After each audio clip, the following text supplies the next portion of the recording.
हमारा विषय है वो है यीशु बहिष्कृत लोगों को गले लगाते हैं। यीशु बहिष्कृत लोगों को गले लगाते हैं। इस विषय के ऊपर हम मनन करेंगे। और आज जो है दूसरा राजा उसका 5 अध्याय में जो घटना को हमने पढ़ा, यहाँ पर नामान एक सेनापति हैं, कमांडर हैं, और लेकिन इस सेनापति के जीवन में एक जो रोग था वो था कुष्ठ रोग, और एक कुष्ठ रोग से पीड़ित था। सूरवीर था, प्रतिष्ठित था, और आराम के राजा का सेनापति ये था, कमांडर था, और बहुत ही प्रसिद्ध और बहुत ही योद्धा सूरवीर व्यक्ति था। लेकिन इसके जीवन में एक कमी थी, इसको कोढ़ का रोग था।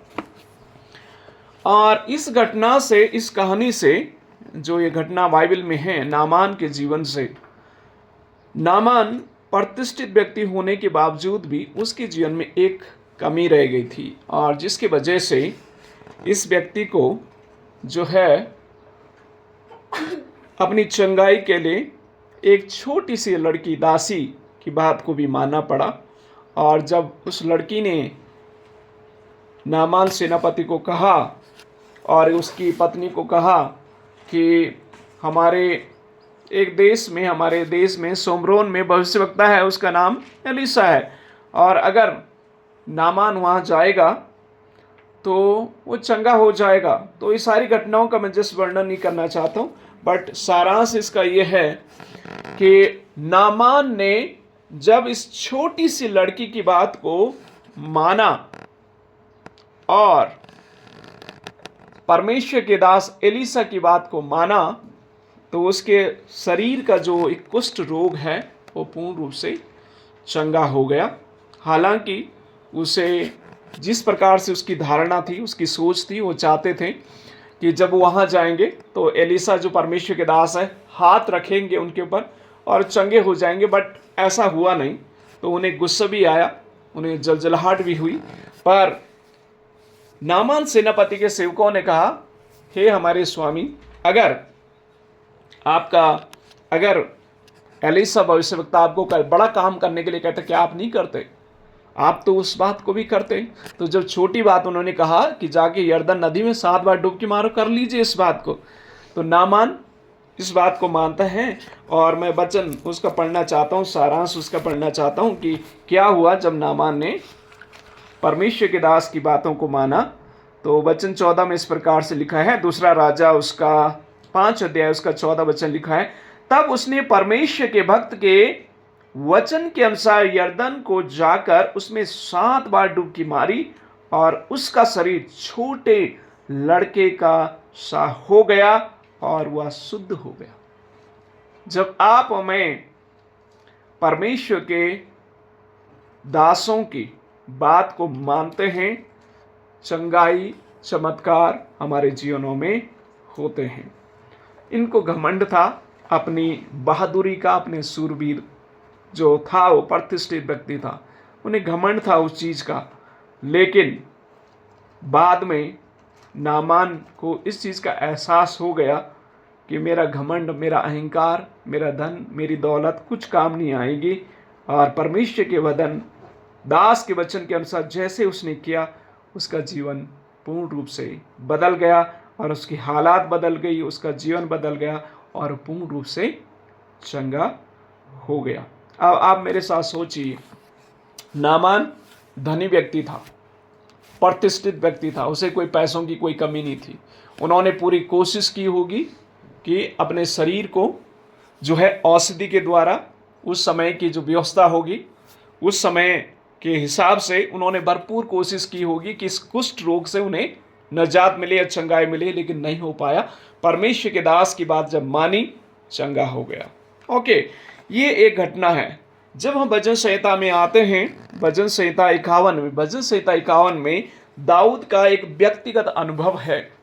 और दाऊद राजा जब इसने पाप किया और परमेश्वर के दास नातान ने उन्हें अवगत कराया कि आप पाप कर रहे हैं, आपने पाप किया है, तो कई दिनों तक विलाप करता हुआ, कई दिनों तक अपने गुनाहों को परमेश्वर के सामने रखते हुए परमेश्वर से पापों की क्षमा के लिए परमेश्वर से विनती करता है। और ये भजन संहिता 51 जो है उनकी पाप से छुटकारा के लिए या पाप के पश्चाताप का भजन है। प्रियो, कोढ़ को जो है को कुष्ठ रोग जो है, अगर आप इसके बारे में अध्ययन करें, कुष्ठ रोग जो है उन दिनों में इसे अछूता माना जाता था। यानी जो इस बीमारी से पीड़ित लोग हैं उन्हें बहुत ही अछूत माना जाता था, समाज से दूर रखा जाता था और आत्मिक रीति से प्रार्थना में या प्रभु की स्तुति करने के लिए या कलीसिया में आने के लिए या सिनेगोग में जाने के लिए इजाज़त नहीं थी। व्यवस्था के अनुसार सामाजिक रीति से, आत्मिक रीति से ये लोग जो हैं बहुत दूर इन्हें रखा जाता था। और इस समय इस कुष्ठ रोग की तुलना पाप से की जाती है। पाप भी उस समय जैसे कोढ़ होता था, सेपरेशन लाता था, यानी परिवार से उन्हें दूर रखा जाता था, आत्मिक रीति से उन्हें दूर रखा जाता था। पाप भी ऐसा ही है, जब हमारे जीवन में पाप होता है, जब हम पाप में लिप्त हो जाते हैं, परमेश्वर से हमारी दूरी बन जाती है। परमेश्वर पाप के साथ परमेश्वर की कोई संगति नहीं है। तो यहाँ पर भजनकार दाऊद जो है उस पाप जो उसने किया था उसको पश्चाताप करके परमेश्वर के सामने कई बार विनती करते हैं और परमेश्वर से अपने पापों की क्षमा को मांगते हैं और परमेश्वर उसे क्षमा भी कर लेते हैं। प्रियो, जब आपसे जाने अनजाने मुझसे पाप हो जाएं, हमें परमेश्वर के सामने अपने पापों और गुनाहों को स्वीकार करना चाहिए, जैसे दाऊद ने स्वीकार किया और परमेश्वर ने उसे क्षमा किया। आज भी शायद कुष्ठ रोग जैसा वो पाप हमारे जीवन में है जो परमेश्वर से हमें दूर कर रहा है, उसे पहचानना और जानना बहुत ज़रूरी है। और जब हम रोमियो की पत्री में आए 3 अध्याय में, और जैसे हमने वहाँ से पढ़ा 3 अध्याय के 27 वचन से लेकर 31 तक, और फिर 4 अध्याय से हमने 1 से 5 वचन तक पढ़ा। यहाँ पर जो है हमारे लिए संदेश है अब्राहम के जीवन से। अब्राहम जो था उसे विश्वास के पिता के नाम से जाना जाता है, और अब्राहम ने विश्वास के द्वारा परमेश्वर की बात को माना, आज्ञा को माना, और विश्वास के द्वारा अब्राहम ने जब बुजुर्ग हो गया परमेश्वर के आशीष को प्राप्त किया, जो परमेश्वर ने उसे वायदा किया था कि मैं आपको एक बच्चा दूंगा, और परमेश्वर ने उसे दिया। लेकिन जब परमेश्वर ने उसे वो बच्चा दिया तो परमेश्वर ने अब्राहम को कहा कि इसको उठा करके आप कुर्बान करो या बलिदान करो। और देखिए, अब्राहम ने परमेश्वर के वचन का पालन किया और अपने बेटे को बलिदान करने के लिए लेके गया। और जैसे ही अपने बेटे को तलवार से या छुरी से उसे मारने वाला था, परमेश्वर ने अब्राहम को कहा, अब्राहम रुक, और एक मेंढे का इंतजाम किया, और अब्राहम का बेटा इसहाक बच गया।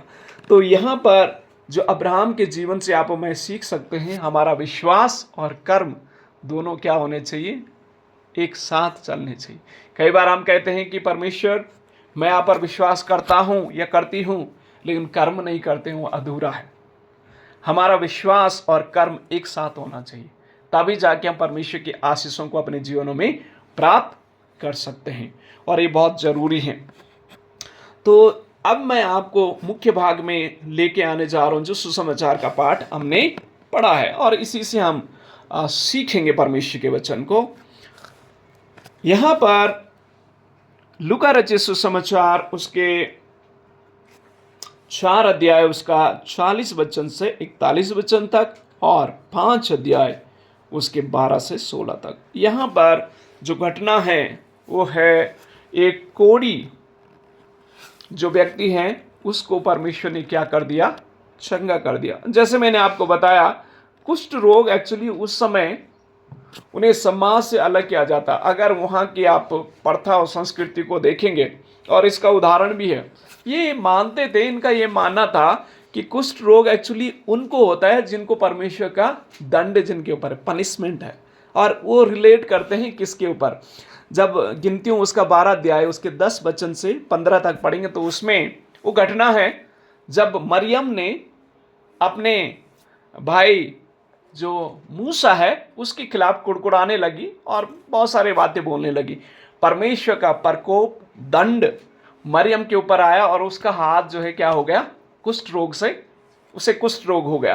तो जो इजरायली लोग हैं इस बात को मानते हैं और इस चीज को कोरिलेट करते हैं कि अगर किसी को कुष्ठ रोग है तो उसके ऊपर परमेश्वर का प्रकोप है, उसके ऊपर परमेश्वर का दंड है, पनिशमेंट है।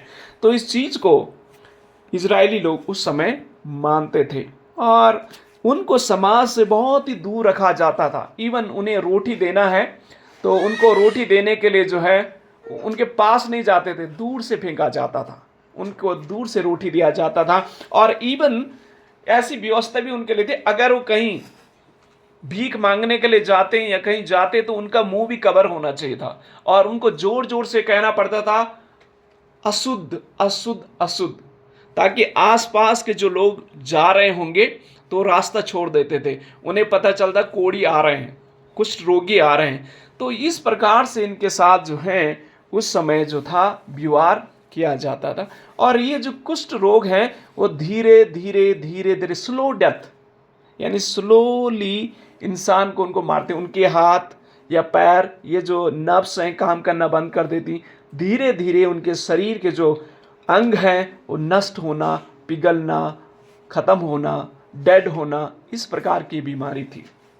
तो कुष्ठ रोग जो है उस समय जो है बहुत ही अशुद्ध एक बीमारी मानी जाती थी और बहुत ही अछूती बीमारी मानी जाती थी और कोई भी इलाज उस समय नहीं था। लेकिन धार्मिक रीति से भी उन्हें अलग किया जाता था, परिवार की रीति से उन्हें अलग किया जाता था, यानी इमोशनली उन्हें दूरी थी, फिजिकली कोई उनके साथ कोई आसपास के लोग भी नहीं रहते थे, आत्मिक रीति से वो उन्हें भी अलग किया जाता। तो इस प्रकार के समस्या ये लोग जो हैं उस समय झेल रहे थे। लेकिन आप थोड़ा सोचिए अभी मेरे साथ, यहाँ पर जो एक कुष्ठ रोगी हैं, कहाँ से इसके मन में एक आस्था का उम्मीद जो है जाग उठी होगी। जब हम 40 और 41 पद पढ़ते हैं तो लिखा है, बहुत सारे लोग, नाना प्रकार की बीमारियों में पड़े हुए लोग, वह सब उन्हें उसके पास ले आया करते थे और एक एक पर हाथ रख कर उन्हें चंगा किया। प्रभु यीशु मसीह जब अपनी सेवकाई उन्होंने शुरू की, बहुत प्रकार की बीमारियां, बहुत प्रकार के रोग, नाना प्रकार की रोग और बीमारियों को प्रभु यीशु मसीह चंगा करते थे। मैं सोच रहा था, जब आप आजकल वर्तमान के समय में हॉस्पिटलों में जाएं तो हॉस्पिटल पूरे भरे हुए रहते हैं, पूरे भरे हुए हॉस्पिटल रहते हैं, बहुत ही भीड़ रहती है, सब लोग अपने नंबर का इंतजार करते हैं। लेकिन आप उस समय के बारे में सोचें, विभिन्न प्रकार की बीमारी होंगी, बच्चे उसमें होंगे, महिलाएं उसमें होंगी, बुजुर्ग उसमें होंगे, जवान उसमें होंगे, दुष्ट आत्मा से ग्रसित उसमें होंगे, विभिन्न प्रकार की बीमारियों को लेकर के लोग प्रभु यीशु मसीह के इंतजार कर रहे हैं कि कब हमारा नंबर आएगा, कब हमारे ऊपर प्रभु यीशु मसीह हाथ रखेगा, कब हम चंगे हो जाएंगे। आज जैसे हॉस्पिटलों में भीड़ लगी रहती है, लोग अपने पर्ची का नंबर करते, कब मेरा नंबर आएगा, इंतजार करते रहते हैं, घंटों घंटों इंतजार करते रहते हैं। कई बार जब 4-5 बजे का समय हो जाता, उनका नंबर नहीं आता, फिर वो चले जाते, निराश होकर चले जाते। यहाँ पर भी बहुत सारी भीड़ और झुंड का झुंड यीशु मसीह का इंतजार कर रहे होंगे कि कब मेरा नंबर आएगा, कब मैं हाथ। वहाँ पर आप समझ सकते हैं, कोई व्यवस्था नहीं थी उस समय, कोई एक पुलिस अधिकारी खड़ा रह करके उनको डंडा मार के लाइन में खड़ा करेगा। आज की व्यवस्था है ऐसी, उस समय नहीं थी। लोग कूदे पड़ रहे होंगे, जो आगे जा रहा है उसका नंबर पहले। तो हालांकि यीशु मसीह के चेले साथ में थे, शायद व्यवस्था को सुव्यवस्थित रीति से चला रहे होंगे, उन्हें गाइड कर रहे होंगे लोगों को। लेकिन आप समझ सकते हैं, ऐसे समय में ये कुष्ठ रोगी जो हैं, ये कुष्ठ रोगी जो हैं, लिखा 12 वचन में, जब वह किसी नगर में था तो देखो वहां कोढ़ से भरा हुआ एक मनुष्य था और वह यीशु को देख करके मुंह के बल गिरा। यीशु को देख करके मुंह के बल क्यों गिरा? क्योंकि उसे मालूम है कि मैं अपना मुंह दिखा नहीं सकता हूँ, मुंह ढका हुआ रहता था उनका और हमेशा उन्हें झुक करके ही बोलना पड़ता था जो भी बोलना है। अशुद्ध माना जाता था। खड़े होकर के बात नहीं कर सकते थे, न मुंह देख करके बात कर सकते थे, उन्हें अपना मुंह ढक करके रखना पड़ता था।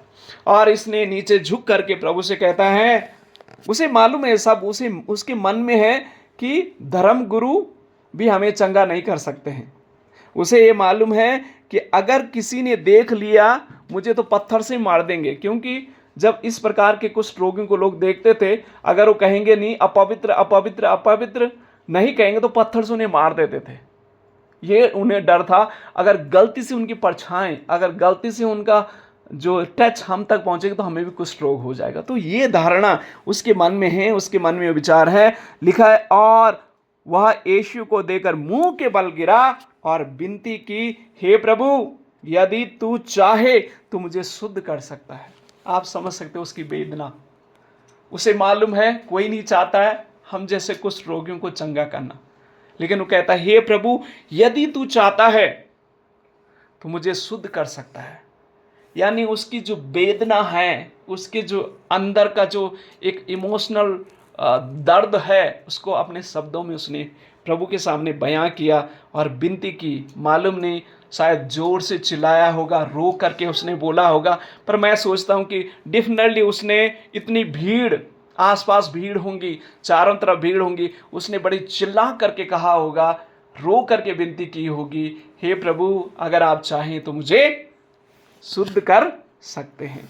प्रियो, ये असंभव था, ये बहुत ही असंभव था कि कोई कुष्ठ रोगी इस प्रकार से अपनी विनती को लेकर के धर्म गुरु के पास जा सकता। लेकिन इस कुष्ठ रोगी से जो आप और मैं सीख सकते हैं, इसका विश्वास जो था, इसका जो विश्वास था बहुत ही मजबूत था।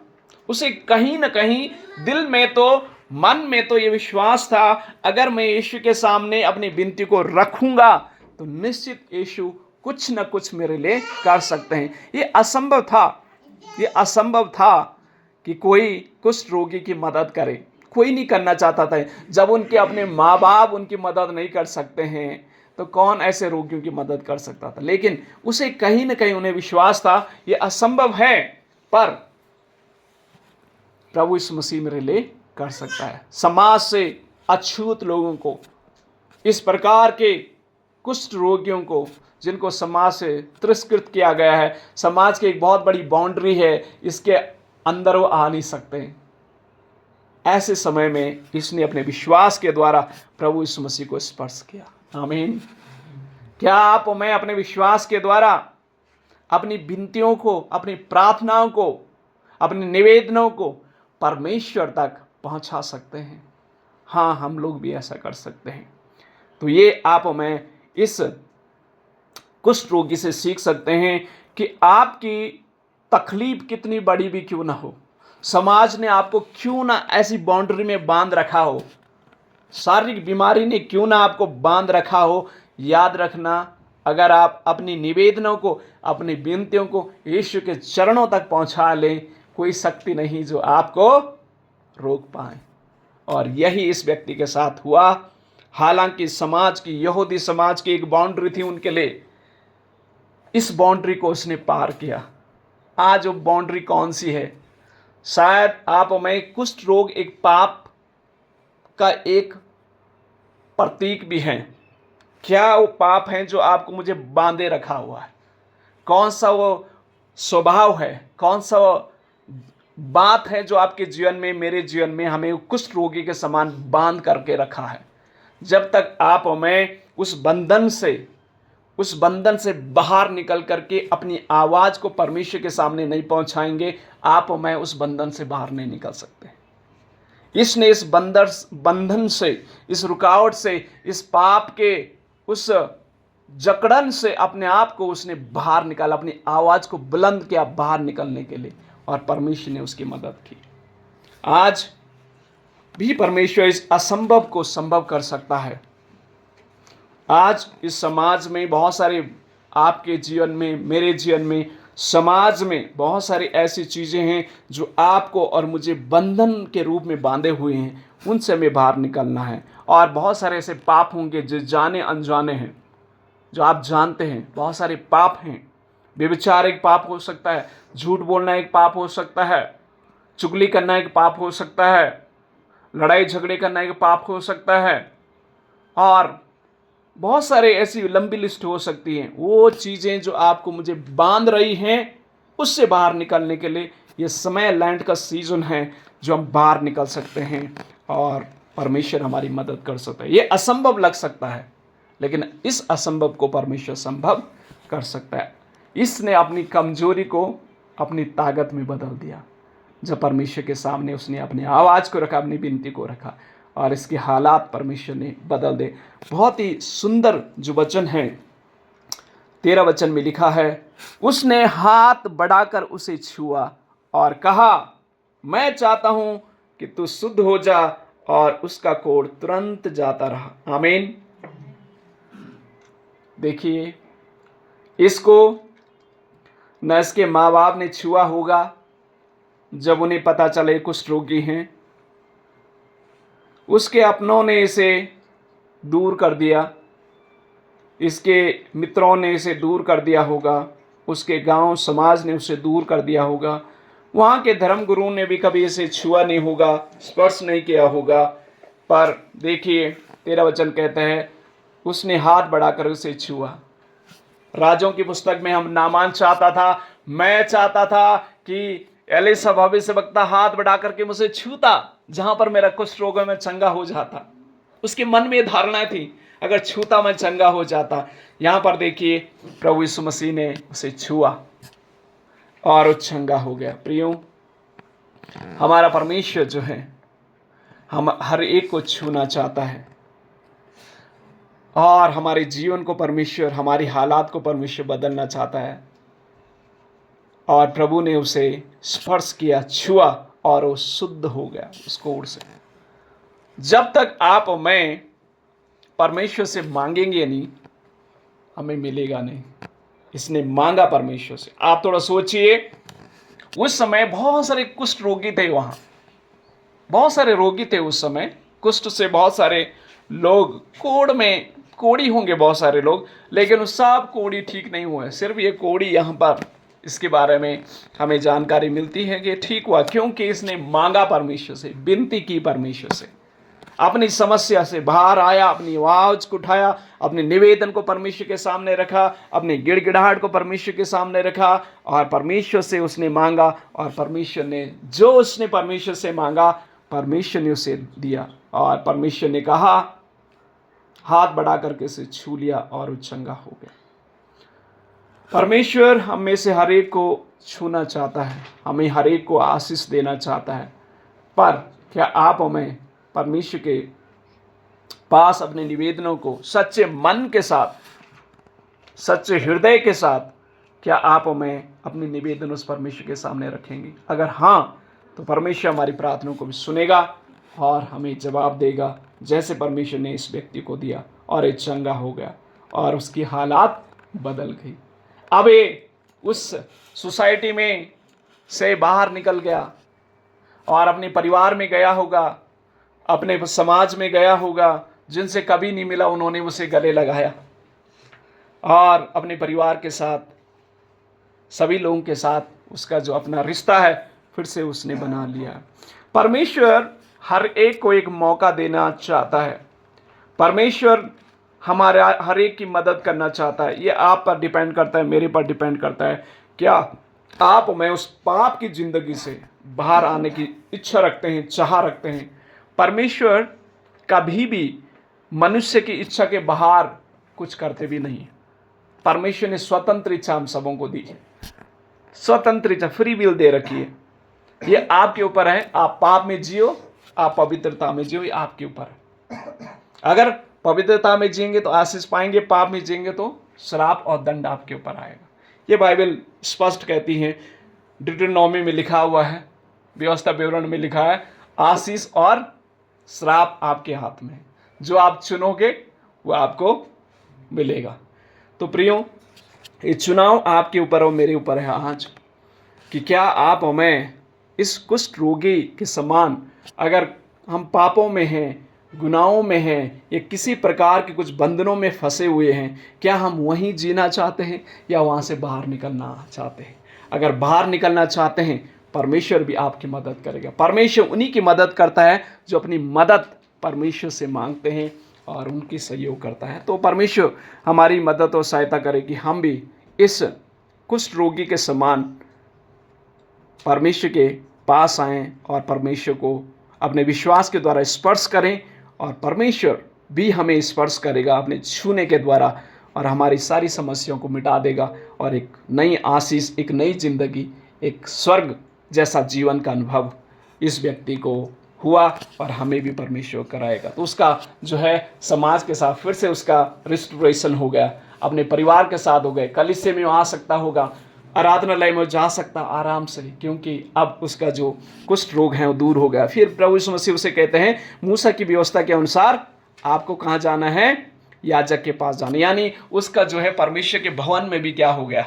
आना हो गया। पहले उसे आने भी नहीं दिया जाता था, रोक दिया जाता, क्योंकि कुष्ठ रोगी है, उसे दूर करो, उसे आराधनालय में आने मत दो। अब उसे आराधनालय में आने के लिए सबसे पहले परमेश्वर ने उसे कहा आराधनालय में जा। घर से जाने से पहले, मैं अपने शब्दों में से ट्रांसलेट करूं, घर जाने से पहले पहले आराधनालय में जा, याजक की व्यवस्था के अनुसार, शुद्ध करने की जो व्यवस्था है उसके अनुसार, मूसा के चढ़ाव के अनुसार आप चढ़ा देना।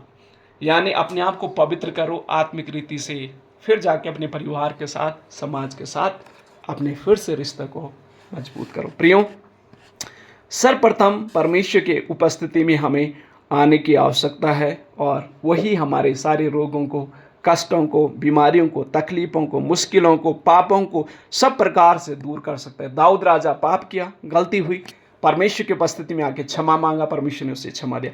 आज परमेश्वर हमें भी देना चाहता है।